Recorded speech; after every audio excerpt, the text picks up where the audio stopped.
قدرتی فرمان بخشم امانیت مناسه جان پروری تو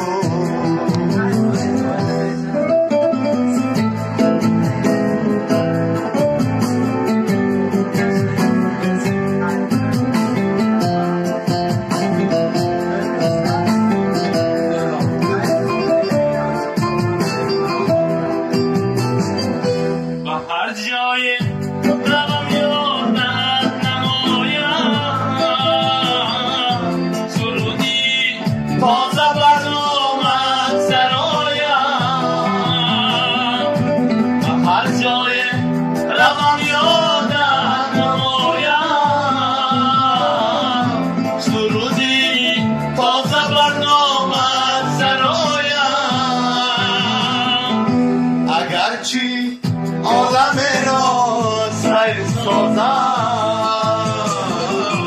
ولی خوشان که پیشم گشته آیم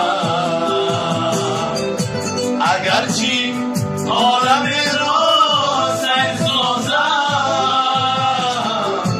ولی خوشان که پیشم گشته آیم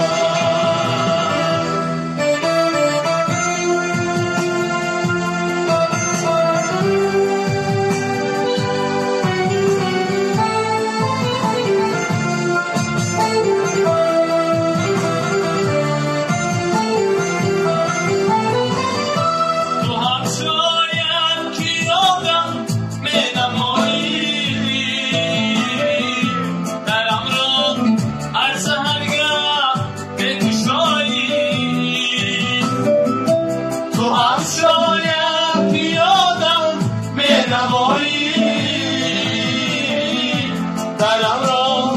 هر سحرگه می گشایی دم من را تو در جایم نبینی کشی آبی گرانه از جدایی